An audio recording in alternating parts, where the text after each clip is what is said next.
Halo, Assalamualaikum warahmatullahi wabarakatuh.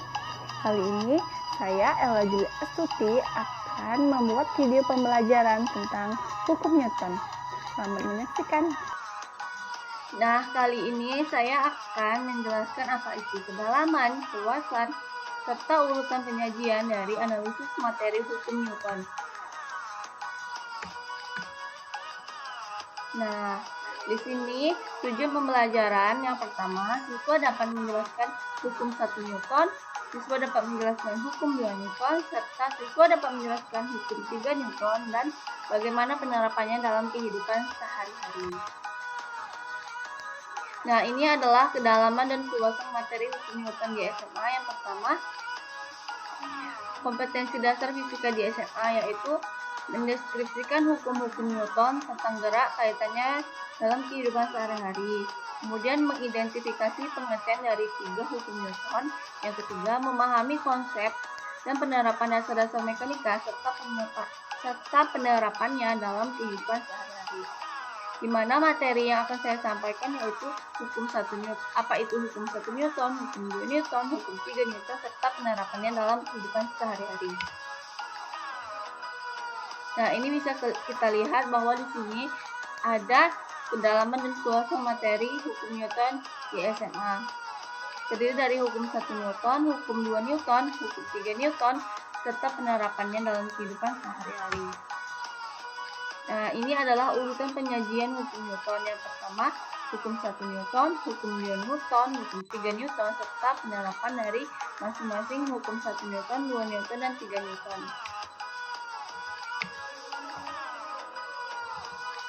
Pada hukum 1 Newton, benda yang diam akan bergerak jika diberi gaya. Benda yang sudah bergerak dengan kecepatan tertentu akan tetap bergerak dengan kecepatan itu jika tidak ada gangguan gaya dari luar, atau bisa disebut dengan sigma F sama dengan 0. Hukum 2 Newton. Percepatan suatu benda sebanding dengan resultan gaya yang bekerja dan berbanding terbalik dengan masanya, atau secara matematis dapat ditulis sebagai sigma F sama dengan M dikali A, di mana F adalah gaya, M adalah massa benda, dan A adalah kecepatan. Hukum 3 Newton. Hukum 3 Newton menyatakan bahwa tidak ada gaya yang timbul di alam semesta ini tanpa keberadaan gaya lain yang sama dan berlawanan dengan gaya itu, atau dapat disebut sebagai F aksi sama dengan min F reaksi. Penerapan hukum 1 Newton. Contohnya yang pertama ada gelas yang terletak di atas kertas pada meja akan tetap berada di atas meja saat kertas ditarik dengan cepat.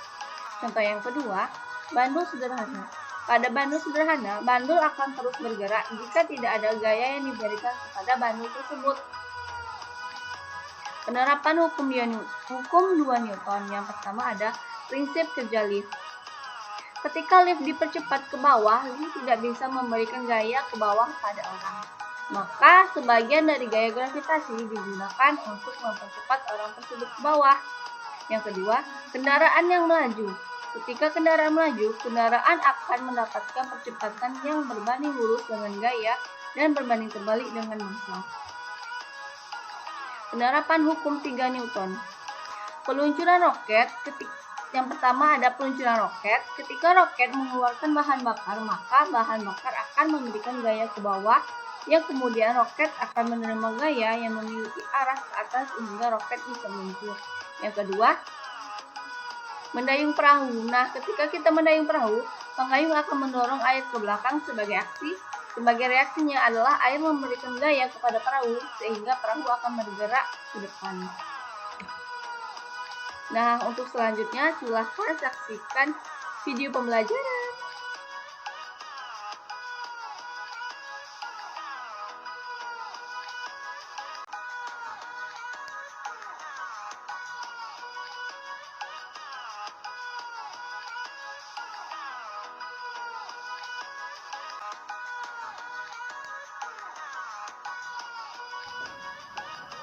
Pernahkah kalian melihat orang mendorong mobil yang mogok?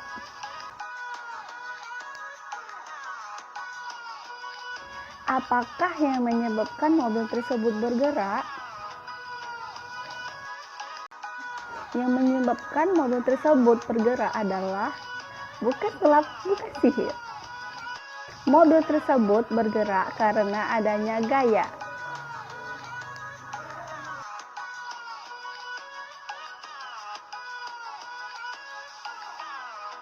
Gaya merupakan suatu dorongan atau tarikan yang diberikan oleh benda.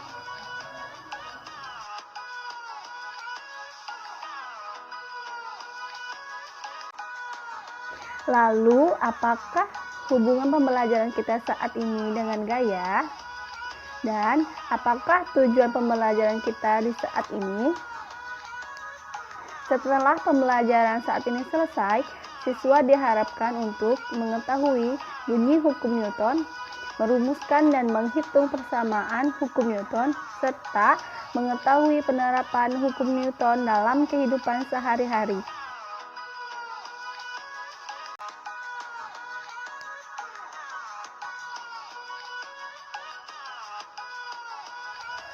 Masih ingatkah kalian dengan peristiwa apel yang jatuh dari pohon? Ada sebuah gaya yang menyebabkan benda bergerak jatuh ke bawah yang kita kenal dengan gaya gravitasi.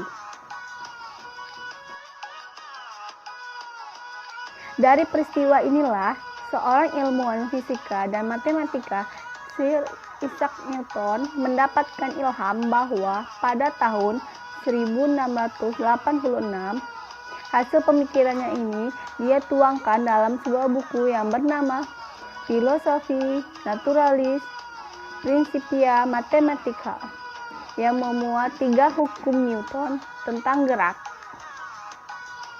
Seperti apakah ketiga hukum Newton tentang gerak tersebut? Mari kita bahas bersama-sama.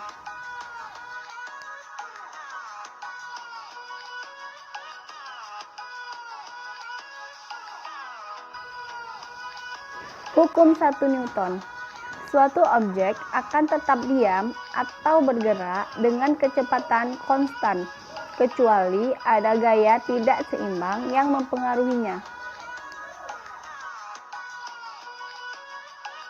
Hukum ini kita kenal dengan hukum kelembaman.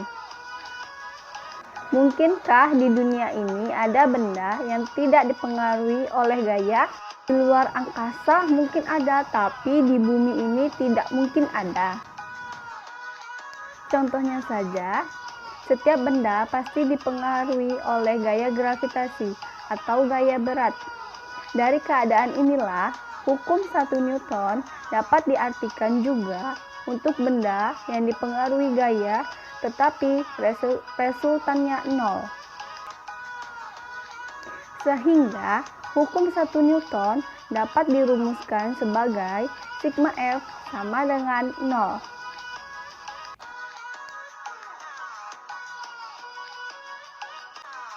Hukum 2 Newton. Pasti kalian telah belajar bagaimana keadaan benda jika tidak dipengaruhi gaya atau resultannya 0. Bagaimana jika resultan gaya yang bekerja tidak 0? Keadaan inilah yang menjelaskan hukum 2 Newton. Untuk dapat memahami hukum 2 Newton, kita harus pelajari terlebih dahulu hubungan antara percepatan benda dengan massa dan gaya yang mempengaruhinya. Ketika kalian mengawati peristiwa tersebut, maka kalian pasti mengetahui bahwa lemari akan bergerak lebih cepat ketika didorong oleh lebih dari satu orang. Hal inilah yang menjelaskan bahwa jika massa tetap, maka percepatan benda sebanding dengan gaya yang bekerja pada benda tersebut. Ketika kita menarik kursi dan meja dengan gaya yang sama, manakah yang percepatannya lebih besar? Tentu percepatan yang lebih besar adalah saat kita menarik kursi, yang massanya lebih kecil daripada meja. Hal inilah yang memutuskan bahwa percepatan benda berbanding terbalik dengan massanya. Sehingga semakin kecil massa benda, maka akan semakin besar pula percepatannya. Dari penjelasan tersebut, hukum 2 Newton dapat dirumuskan sebagai sigma F sama dengan M kali A, di mana F adalah gaya yang bekerja pada benda, M adalah massa benda, dan A adalah kecepatan. Bagaimana jika terdapat dua buah benda dengan gaya dan massa yang berbeda? Berapakah besar percepatan yang dialami kedua benda tersebut? Mari kita kaji bersama-sama. Dua buah balok yang bergerak searah dengan gaya dan massa yang berbeda. Balok A memiliki gaya sebesar 18 Newton, sedangkan balok B memiliki gaya 2 Newton. Dan massa kedua balok tersebut adalah 2 kg dan 3 kg. Nah, untuk mendapatkan besar percepatan, pertama-tama kita harus menjumlahkan gaya dan massa dari kedua balok tersebut untuk memperoleh besar nilai sigma F dan massa total. Setelah itu, kita masukkan persamaan hukum 2 Newton. Jadi, kecepatan yang dialami oleh kedua balok tersebut adalah sebesar 4 meter per sekon kuadrat. Nah, bagaimana adik-adik? Mudah bukan?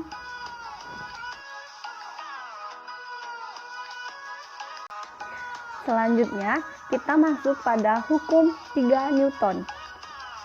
Pada saat roket menyuburkan gas keluar, maka roket tersebut telah memberikan gaya. Maka dari situ akan memberikan gaya reaksi sehingga dapat mendorong roket tersebut bergerak. Gaya akselerasi inilah yang kita kenal dengan hukum 3 Newton.